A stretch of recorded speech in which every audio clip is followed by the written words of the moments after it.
શેરા છે અને બેનિફિટ એમ જે એની બનાવવાની પદ્ધતિ છે એ આખી બતાવી છે પણ આપણને છોડતી વખતે સીધું એમ આમ છોડી કાઢવાનું અને નાળ આવશે એક બાજુથી છોડીશું તો આમ પકડી રાખીશું આપણે અને બીજી બાજુ આપણે ફેરવીશું એટલે આપણા હાથમાં પકડાય નહીં એટલી નાળ આવશે તો આપણે રૂમાલથી ચોખ્ખા રૂમાલથી પકડી અને સાફ કરી દેવાનું સાફ કરી અને પછી સમારી દેવાનું અને પછી વગાડી દેવાનું અને થોડું ચડ્યા પછી એમાં દહીં ખટાશ વસ્તુ છે એ નાખી દેવાની ખૂબ સારી શરીર માટે ઉપયોગી છે અને તેને સંધિવાના જે બીમારીઓ હોય એના માટે ખાસ ઉપયોગી છે અત્યારે આપણને જંગલમાં લેવા નથી જવું પડતું આપણું ધાનપુરનું હાટ ગુરુવારે થાય છે એ આટલા આ સમયમાં જ આ વસ્તુ મળી રહેશે એટલે હું પણ ત્યાંથી લાવ્યો છું એટલે આ શેરા છે એ અત્યારે 60 રૂપિયા 500 ગ્રામ છે એક કિલોના 120 રૂપિયા છે અને આ સુરી છે એ 50 રૂપિયા 500 છે એટલે કોઈને પણ આવી જરૂરિયાત એટલે બધાને જ ખાવું જોઈએ એવું હું માનું છું કે પછી આપણને જોવા જઈએ તો એ મળતું આપણે લેતા આવશે હા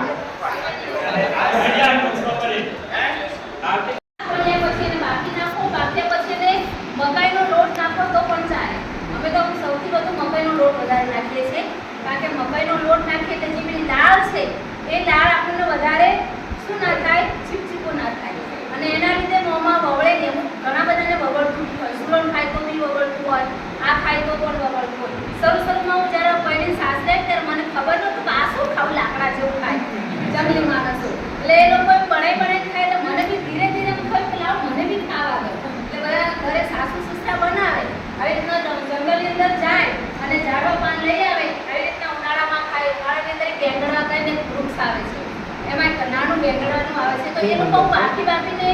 જૂન મહિનાની અંદર ખાય છે તો મને એમ થયું કે આવું શું કાસી જેવું ખાવો છો એટલે એ લોકો ખાય આવી રીતના બાફી દે અને સૌથી વધુ ખાય એટલે ધીરે ધીરે એ લોકો કેમ કાઠા છે રતનમાનના માણસો તો કે આયુર્વેદિક વધારે ખાય છે કાંઈ બીજું શાકભાજી લાવીને ખાતા નથી તમે ડુંગરમાં ચડવા પડો ને તો અત્યારે આપણે હોપી છે પણ ઘરના જે મારા સાસુ સસરા છે હોપતા નથી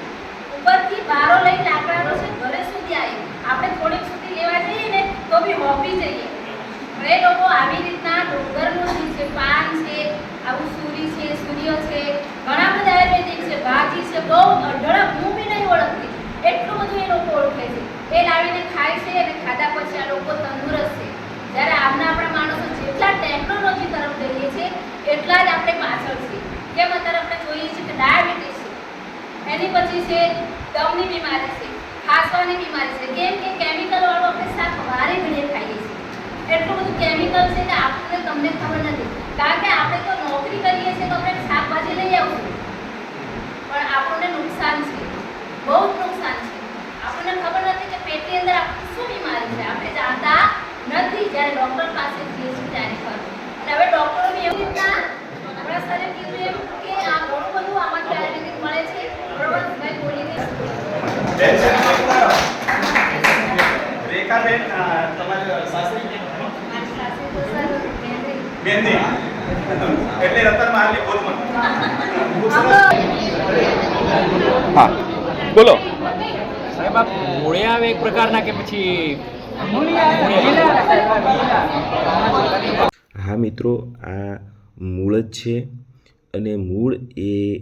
એના પ્રકારના એક પ્રકારના વેલા આવે છે ને વેલાની નીચે જમીનમાં એ ચોમાસાની ઋતુમાં આ મૂળ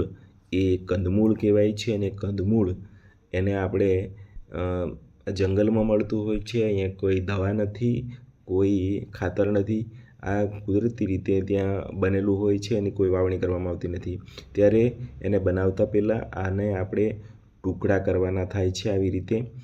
રીતે જે ટુકડા કરી દઈએ અને ટુકડા કરી અને પછી એને બાફવાના હોય છે અને જેને ચડાવવાના હોય છે ત્યારે આવી રીતે ટુકડા કરી દેવાના કારણ કે ટુકડા કરીએ તો સારી રીતે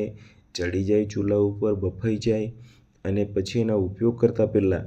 આપણે એનો જે આ ઉપરના જે વાળ દેખાય એ આખી છિલકા છે એ કાઢી નાખવાના હોય છે દેખો અહીંયા આ પૂરી છે એ હવે આ ચડી ગઈ છે એટલે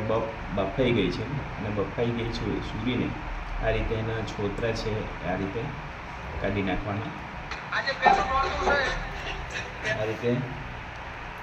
સૂરીના છોતરા કાઢી અને પછી આ ચોખ્ખી બસ છે એને અલગથી લઈ લેવાની છે. આ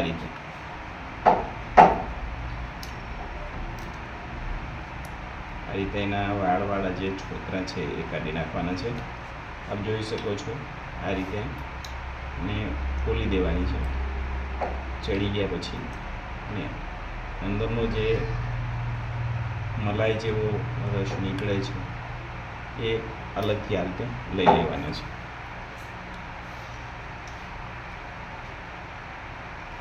તો આ બની ગયું છે આપણું સૂરીનું શાક, જેમાં આપણે વઘાર કરી અને સૂરી નાખી, ત્યારબાદ દહીં અને થોડું બેસન નાખ્યું, મસાલા. તો આપણું બની ગયું હશે આ સૂરીનું જે શાક. અને સૂરી જે શાક છે એને હવે આપણે દેખો આ બની ગયું છે. એને હવે દાહોદમાં જો મકાઈના રોટલા છે એટલે મકાઈના રોટલા સાથે આપણે દેખો આ મકાઈનો રોટલો છે અને મકાઈના રોટલા સાથે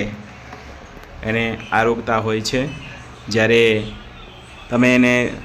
બાજરીના રોટલા સાથે, ઘઉંની રોટલી સાથે ખાઈ શકો છો,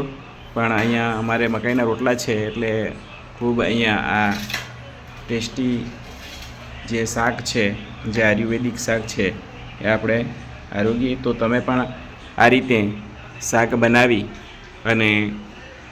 ખાજો, જે આપણા આરોગ્ય માટે ખૂબ જ હેલ્ધી છે, ઉપયોગી છે. તો અહીંયા આપણા રતનમહાલના જંગલમાંથી આપણને બતાવ્યું એ સૂરીનું શાક. આજે આ આપને રીત છે એ આખી પદ્ધતિ છે એ પદ્ધતિ સાથે બતાવી છે. તો મળીએ નવા વિડીયોમાં અને નવી આયુર્વેદિક વનસ્પતિ અને નવા સંસ્કૃતિ સાથે.